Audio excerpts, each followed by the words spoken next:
clean, take a step back and throw no punches. Watch your heads in close. Most importantly, lads, protect yourself at all times. Right, shake hands. Well, I think Lagos, Nigeria might be laying claim to Tosin Kejawa, but Bristol is no doubt his home for now, and that is where he is laying his head and hopefully making his hay as he embarks on a boxing career that has seen him move to 10-0 so far.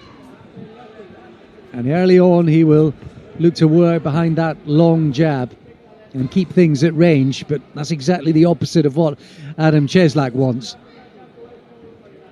Exactly, he's going to need to find a way inside that lead hand. Cieślak, he had a nice little dip and roll there,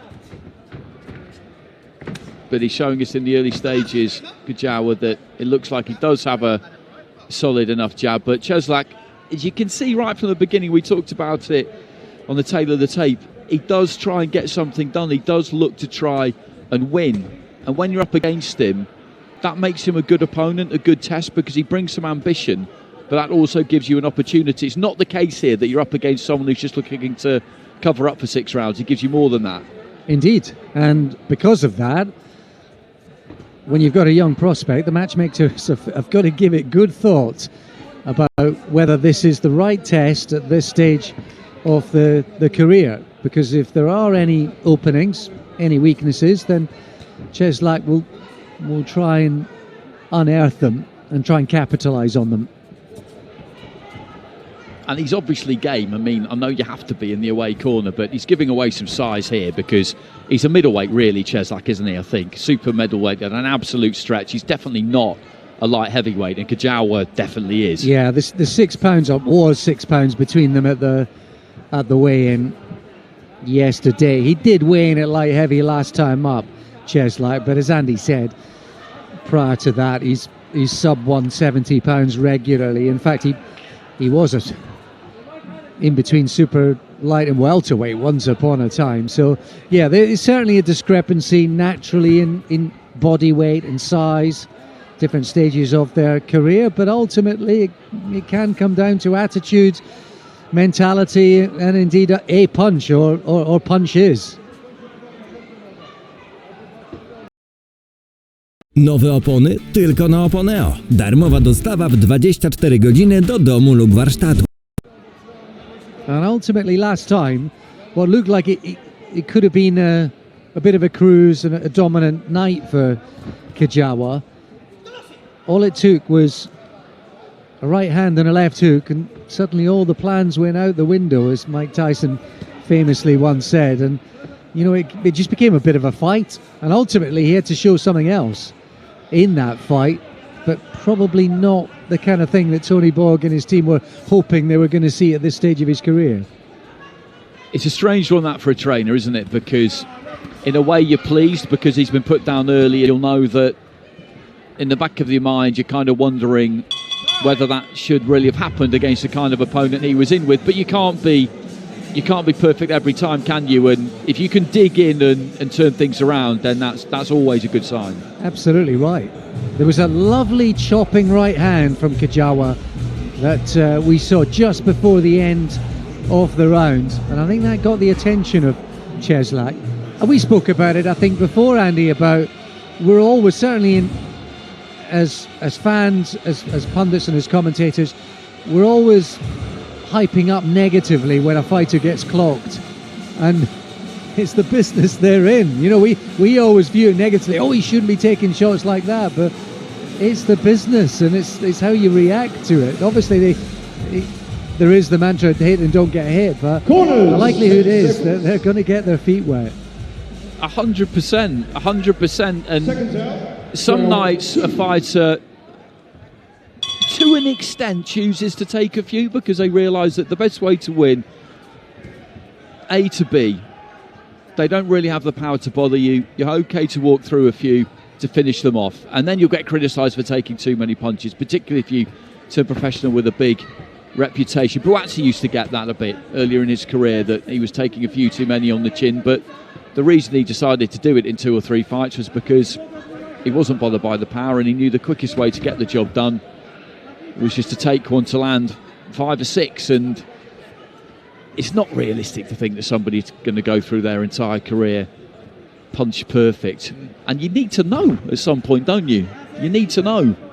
And one of the things, and it just reminded me, that short right hand that Kejawa landed at the end of that first round, and he again, there was another clipping shot early in this second round, but Andy's got a new book out now called The Knockout, and the one thing that going through that really struck me, certainly as a commentator, as a fan, to be a little more thoughtful and wary of and mindful of, is the fact that one of those punches might just have unsettled a fighter, and I mean physically, upstairs in the brain, might have unsettled them. And they could be, it might not have been an obvious shot, it might not have been a knockout shot, it might not be one that the commentators were going whoa at and the fans were up on their feet at, but you never know in those little exchanges. Sometimes there's a punch that has an effect, and it's an effect that lingers 2 rounds, 3 rounds, and that was one of the really interesting facets of the book. It doesn't have to be a knockout.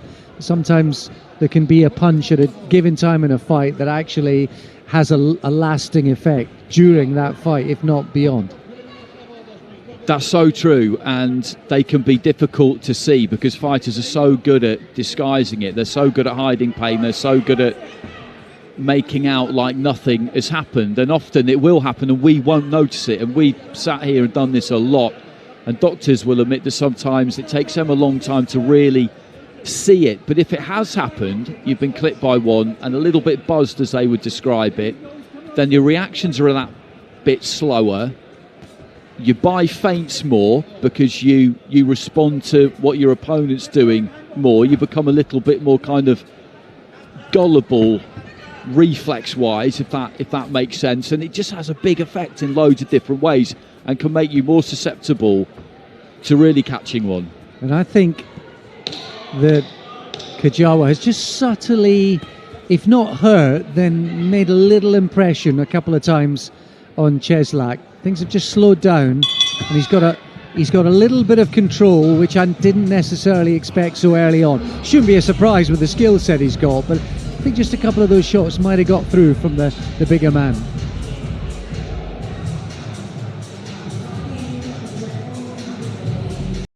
Te fałszywe reklamy potrafią doprowadzić do szału, co? Gra wygląda tak fajnie na filmikach, ale po pobraniu okazuje się...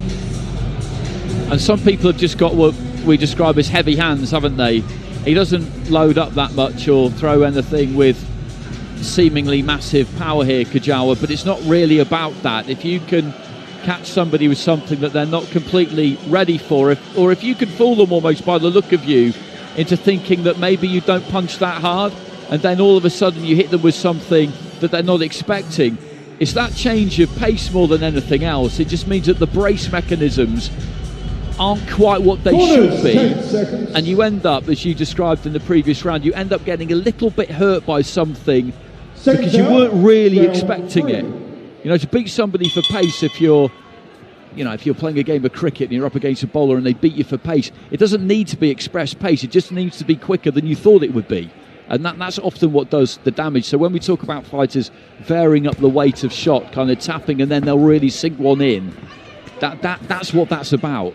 And again, the left hook right at the start of the round just had a bit of an effect, a little bit of a reaction from Cieślak, who has only been stopped the 4 times in those 17 defeats, none too often as well. Brad Ray did do it back in 2023, which gives you an idea of weight as well. Again, if we're talking about a guy called Brad Ray who can punch, but obviously at lower weights than where Cieślak is operating tonight. He's just getting through a couple of times, Kejawa. Into round 3, and he's become slightly more expansive as well.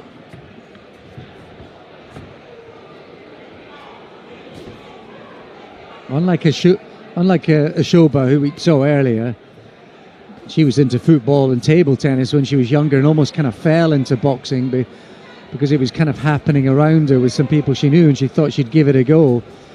This fella has always wanted to be involved in fighting of some capacity or another. Loved martial arts as a kid, big fan of Bruce Lee and Jackie Chan, and then moved on to boxing. He's always been sporty and combat orientated. It's always had a strong foothold in Nigeria, boxing. Football's the biggest sport there, as it is in so many countries around the world. But you look at the British Nigerians who've done really well the last few years, obviously led by Joshua, but Richard Riakpo, Lawrence Okoli, Dan Aziz, Danny Egbenike, who we saw in some small hall classics, didn't we? They're all doing, there's a big representation there. Yeah, and I think Larry Ekindeo was part of his team in the last couple of fights, or at least has been a ringside presence. Larry, who was a kind of welterweight, 116, lost only one fight, maybe 7, 8, 9 and 10 years ago. And I've just been looking back. The other week there was the anniversary of Ike Ibeabuchi against David Tua, which is probably, if you've never seen that, but if you're an anorak like Andy and I, you'll be aware of it. But that is one of the unsung heroes of the heavyweight division. I think from around 97 or thereabouts, or the early 90s. You ever get a rainy day fight? Oh, that's a lovely uppercut, whipped in there. Some of those shots getting through. He's covering as though there was a body shot that went through as well, Cieślak, but it was the uppercut that was the eye-catching shot, and it was almost thrown like a heavyweight. And as I was just saying, that Tua Ibeabuchi fight, one from the 90s, hidden gem of heavyweight classics, Andy, and there was a couple of big light heavyweight shots getting through at the end of that round. There really were, and in the second half of that round, again, he just upped the pace a bit. That left hand to the body made him take a couple of yards too, and prior to this, and I think we're about to see it now, and there it was. It didn't even land completely clean, but you could see that he felt it. He is feeling these punches. Our visitor Cieślak, he is feeling them. He's midway through this contest, and I think that Kejawa, if he puts his foot on the gas and really puts those punches together, I think he can get the stoppage here, because this is uncomfortable. Seconds out. And the guy in the blue just behind him, just gone out of the ring there. I think that's Daniel Przewslik, who's in action later on against Alex Cole. So that's coming up in a few fights' time. He's a part of the Polish network behind Cieślak, who's finding things a bit tougher as we go by round, and some of those meaty shots, as I said, it started with a short chopping right hand at the end of the first, and although they have been select and choice, those heavy shots have got through from time to time as the rounds have gone on. Cieślak, though, as he does there, always looking to try and punch, looks to try and move in behind that jab. Good head movement there. He's a proper fighter, Cieślak. Yeah, he's kind of laudable, and you have so much respect for it. It does, as you said, right before the very start, it does, in its own way, put him right in the fiery furnace and creates opportunities and platforms for his opponents. W grupie L'Oréal 100% wody przemysłowej będzie poddawane recyklingowi lub ponownie wykorzystywane w naszych zakładach do 2030 roku. Tworzymy piękno, które porusza świat.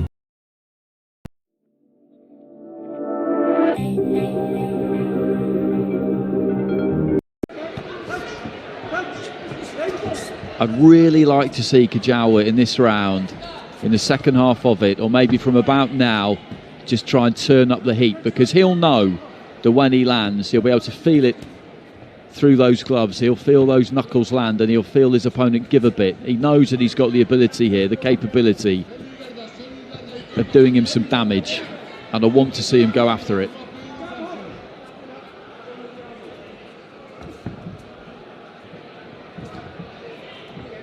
Halfway through the fourth round of this one, scheduled 4-6. The left hook just landed there from Kejawa, maybe slightly on the inside of the glove, which would just nullify some of the power. Well, that was a wicked little shot, wasn't it? Again, he didn't have all the purchase on it, but a terrific little right uppercut, and then a left uppercut goes on, and he's getting his wish. He's starting to go through the repertoire. They may be just waiting round by round for some of the steam to go out of the work of Cieślak, and then he can build through the final minutes. He's nice and patient, isn't he? That mouth hanging open of Cieślak a little bit, and he is picking it up here towards the end of the round. And again, he'll be seeing even more clearly than we are that some of these punches are registering, but he's still got 2 more to go after this. 6 minutes is a really long time, and it could be that he's pacing this just right. The uppercut's working really well for him. He's picking those shots beautifully. He's not throwing everything into it. It's not maximum torque on those shots, but landing them with precision.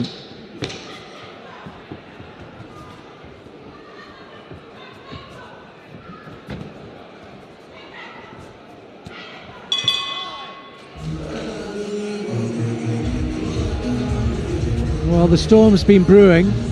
Cieślak so far weathering it.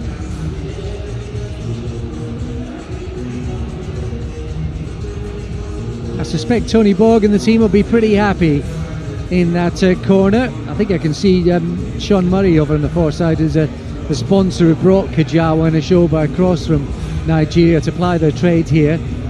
And looking at it, if you were looking at it purely as a business project and an investment,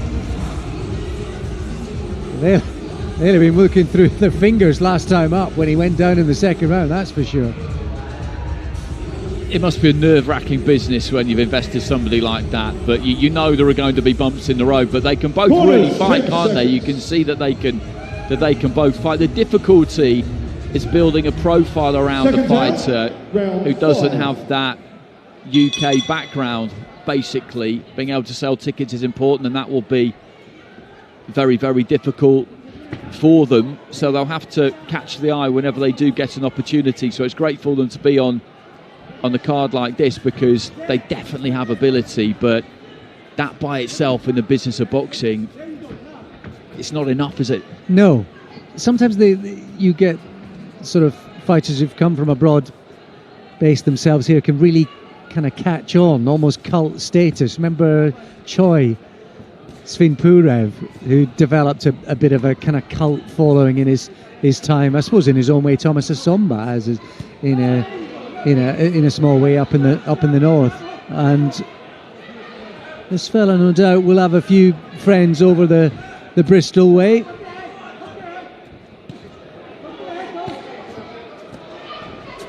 Well, that uppercut has worked beautifully for him. I'd like to see him really work behind the jab, make it heavier, more constant throughout.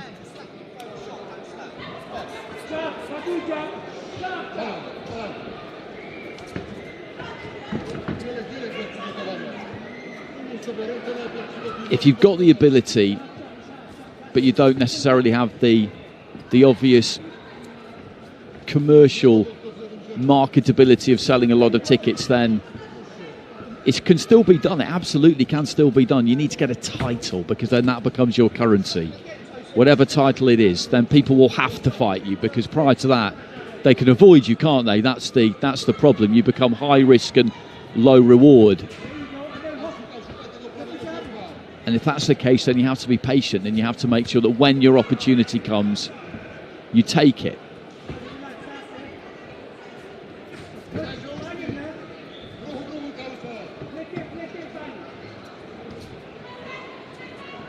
Well, there's no doubt Cieślak's, if not on red alert, has been on kind of amber warning for much of this fight, hasn't he?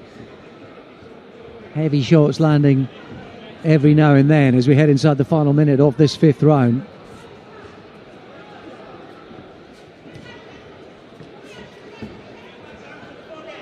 To an extent, you wonder if Kejawa, unless he looks to finish really strong here, is almost taking this round off slightly, just to leave himself with plenty in the tank for the final round. He's done 10 rounds, so there's no way that he'd be nervous about doing 6, but Cieślak's had a better round this round, hasn't he? There hasn't really been that flashpoint just yet, or that kind of half flashpoint we've seen before, or maybe we're about to see one now. Yeah, there was a gorgeous left hook come uppercut, which he whipped in to the body there, that definitely had an impact. That definitely hurt. He tried it there again towards the end as well, so every now, the only little cameos, unfortunately, of real quality and heavy hitting technique and power from Kejawa. Just the lingering feeling, Andy, that maybe he could build the tempo and inject a bit of pace and energy to it as we've gone through the last couple of rounds. Possibly. You definitely feel that he could, don't you, when you look at him up there in the ring. You never know what the instructions are from the corner. They might be keen on the idea of banking some rounds tonight. At light heavy, you don't ever want to mess around, because the higher you go up in weight, really anything can happen, and the longer you stay in there, then potentially there's always the chance that something could go wrong. But it might be that they wanted him to get a few under his belt here, and they'll let him off the leash for this last one. Because he's not boxed for a while, has he? It was the end of last November, wasn't it? Yeah, that's right. Been out for 7 months. So first outing of the new year. I always think when you look at when they get to the sort of penultimate round, stroke final round, the opponent, in this case Cieślak, could see the finishing line, so the mentality to survive no matter what is strong, and maybe just the urge not to take risks from the prospect, in this case Kejawa. Not to, the corner will be suggesting to him, don't do anything daft, so the likelihood of going the distance just increases, particularly when you get to that kind of penultimate round. It definitely does, and as you say, the fact that you can see that finishing tape is a big thing, isn't it, if you're operating out of the away corner, because we've seen it so many times. Somebody seems like they're in trouble and they get that second wind, and that second wind comes from the fact that the end is in sight, basically. But for Kejawa, whether he does or doesn't stop Cieślak tonight is not going to have any massive bearing on his future prospects. I think it's not a bad thing necessarily for people to be able to see what he can do over the course of a few rounds, because it's been a good watch. Yeah, he's got the skills, no doubt about it. And those uppercuts in up close have really worked a treat. He's managed to catch Cieślak square quite a few times, and both left and right hands have worked beautifully for him. And he's just flowing now through the final couple of minutes.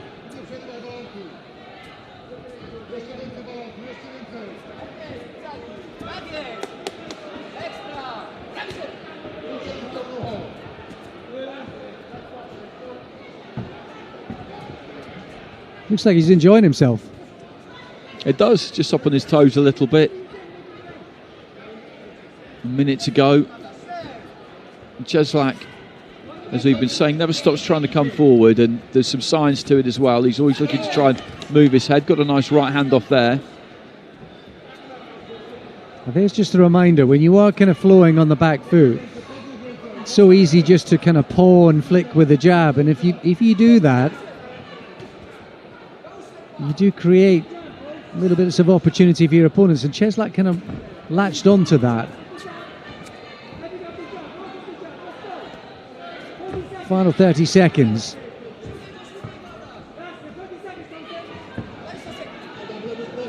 Not putting anything behind any of these shots in the final rounds, Kejawa. I think he's either under instructions of very much risk averse, job mainly been done. And he danced and skilled his way through the final 3 minutes to get I think an all-the-way decision. I don't mean this in any way disrespectfully, but he kind of treated that like a spar, didn't he, really, Kejawa? Cieślak was a good sparring partner for him, because he was always looking to try and make him work, but there were a couple more gears in there, at least, for Kejawa, at least. If he'd really wanted to put his foot to the floor there, which I would have liked to have seen him do, then I think we could have seen something really quite explosive. It was supposed to be Patrick Mendy in the other corner. That fight fell through, so it was Cieślak who stepped forward. So he sparred with the likes of Dan Aziz, Zach Chelly as well, so he's getting the grounding. Easy to forget he's only 22, so very early days for Tosin Kejawa. Let's get confirmation of it now with Huss. Ladies and gentlemen, after 6 rounds of boxing, we go to the referee scorecard. Referee Kieran McCann scores the bout 60-54. And your winner, Tosin Kejawa!